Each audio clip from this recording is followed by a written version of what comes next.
শহীদ রাষ্ট্রপতি জিয়াউর রহমানের জানাজায় তারেক রহমানকে ডান দিকে এরকম বুকে, আরাফাত রহমানকে বাম দিকে এরকম বুকে, দুজনকে বুকে নিয়েই জানাজায় গিয়েছিলাম।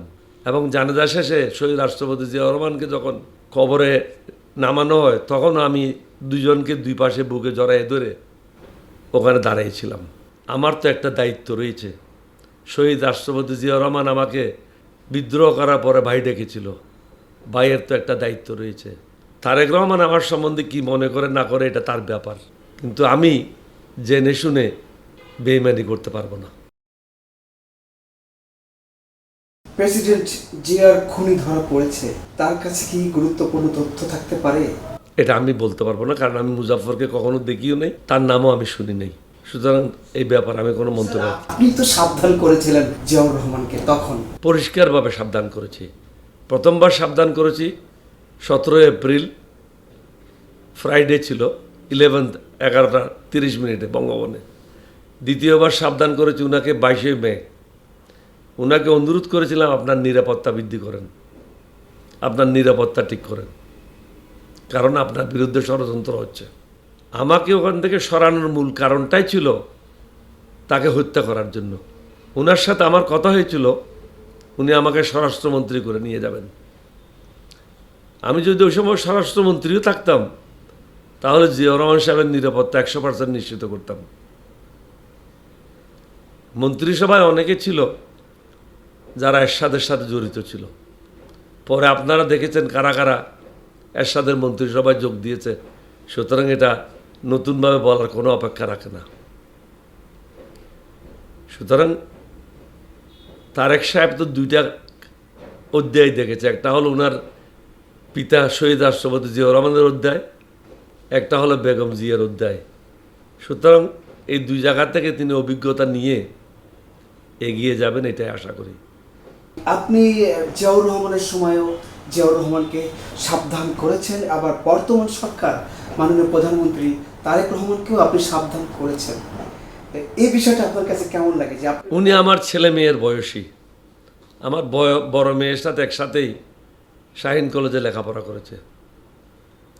শহীদ রাষ্ট্রপতি জিয়াউর রহমানের জানাজায় তারেক রহমানকে ডান দিকে এরকম বুকে, আরাফাত রহমানকে বাম দিকে এরকম বুকে, দুজনকে বুকে নিয়েই জানাজায় গিয়েছিলাম।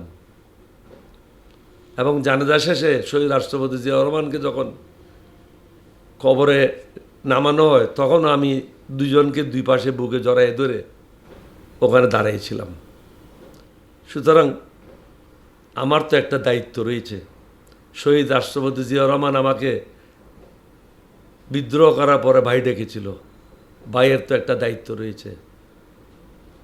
তারেক রহমান আমার সম্বন্ধে কি মনে করে না করে এটা তার ব্যাপার, কিন্তু আমি জেনে শুনে বেইমানি করতে পারবো না।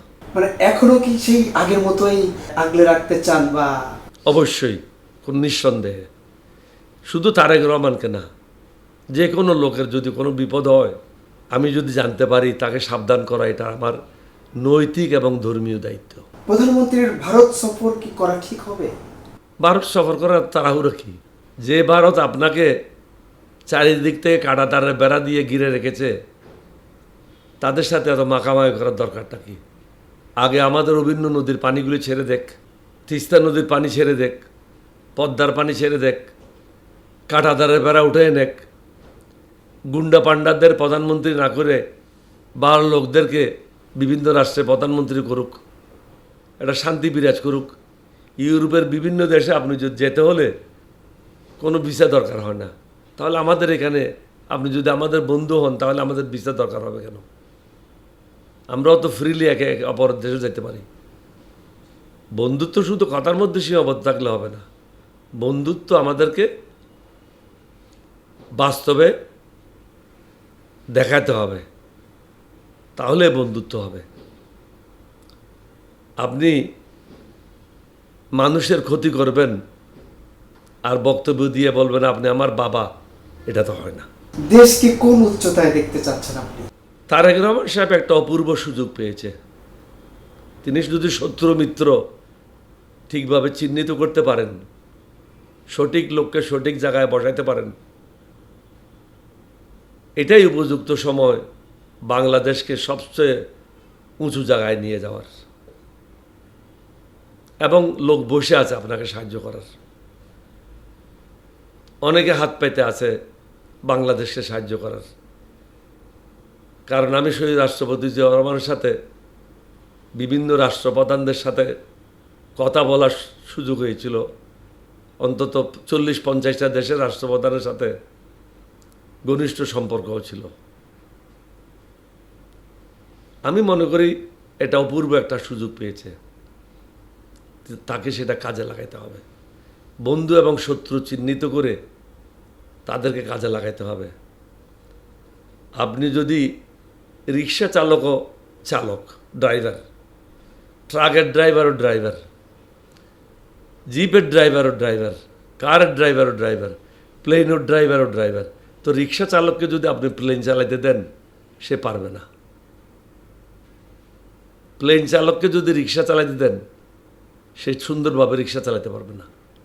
সুতরাং আপনাকে বুঝতে হবে কাকে কোন জায়গায় কাজে লাগাবেন।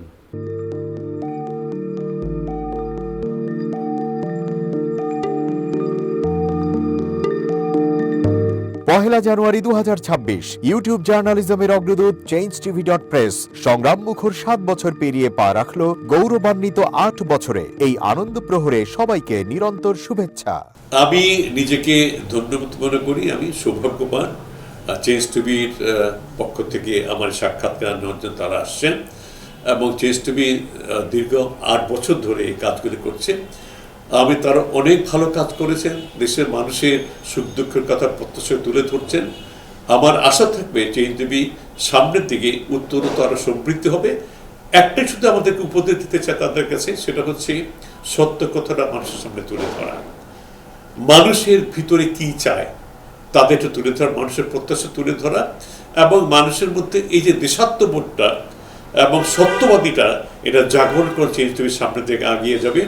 এবং যারা দেশের কথা চিন্তা করে এবং দলমত নির্বিশেষে যে লোকগুলো আছে তারা দেশের কথা চিন্তা করে, দেশের উন্নয়নের কথা চিন্তা করে, কোনো পক্ষপাতিত্ব করে না, তাদের বক্তব্য দেশের মানুষের তুলে ধরা, এই কাজগুলি সামনে এগিয়ে নিয়ে যাবে, এটা আমার প্রত্যাশা। অনেক ধন্যবাদ আপনাদেরকে, দেশবাসীকে, দেশবাসী পক্ষে সবাইকে আমি ধন্যবাদ জানাচ্ছি। changeTV.press এক ফোঁটা হলুদ নেই। আমরা শুধু আপনাদের কাছে একটাই আবেদন করব, মিথ্যার পিছনে দৌড়বেন না, সত্যকে ধারণ করেন, সত্যকে জনগণের কাছে তুলে ধরেন। সেটা যতই কঠিন হোক না কেন পিছপা হবেন না, ভয়ের কোনো কারণ নাই। আল্লাহর সাথে থাকেন, আল্লাহ আপনাকে সাহায্য করবে। কোনো মানুষের কাছ থেকে কোনো সাহায্য কামনা করবেন না। ধন্যবাদ। changeTV.press এক ফোঁটা হলুদ নেই।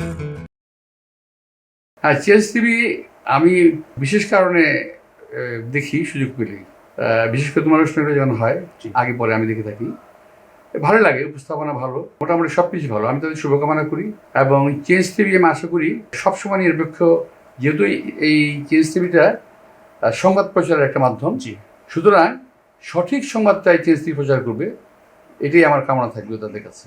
সেই সঙ্গে আমার শুভেচ্ছা থাকবে। changeTV.press এক ফোঁটা হলুদ নেই। সুপ্রিয় দর্শক, এই চেঞ্জ টিভি বিগত 7 বছর ধরে খুবই গুরুত্বপূর্ণ ভূমিকা পালন করছে আমিরুল মোমিনিন মানিক। উনি তো এখন বাংলাদেশে একটা ন্যাশনাল ফিগার হয়ে দাঁড়িয়েছেন। তিনি সত্যকে ধারণ করে আছেন, সত্য প্রচার করে, সত্যের প্রকাশ করে, সত্য ধারণ করে তিনি একটা পরিবর্তন আনতে চেয়েছেন এই সমাজে। আমি আশা করি এটাতে অনেকে উদ্বুদ্ধ হয়েছেন, এবং এই চেঞ্জ টিভির ভূমিকা অন্যকে অনুসরণ করার জন্য আমি আবেদন জানাবো। একই সাথে চেঞ্জ টিভির কর্তৃপক্ষ এবং দর্শক শ্রোতাকে আমার ব্যক্তিগত দোয়া এবং শুভেচ্ছা রইল। changeTV.press এক ফোঁটা হলুদ নেই। বিশেষ করে আমিনুল মোমিনিন মানিক তার চেঞ্জ টিভিতে তিনি সবচেয়ে আমাদের কঠিন সময়ে, সবচেয়ে দুর্যোগের সময়ে এখানে যে সমস্ত অনলাইন খুব ঝুঁকি নিয়ে দায়িত্ব পালন করেছেন, তার মধ্যে চেঞ্জ টিভি এবং তার প্রধান উদ্যোক্তা আমাদের প্রিয়ভাজন আমিরুল মোমিনিন মানিক, তিনি অন্যতম। changeTV.press এক ফোঁটা হলুদ নেই।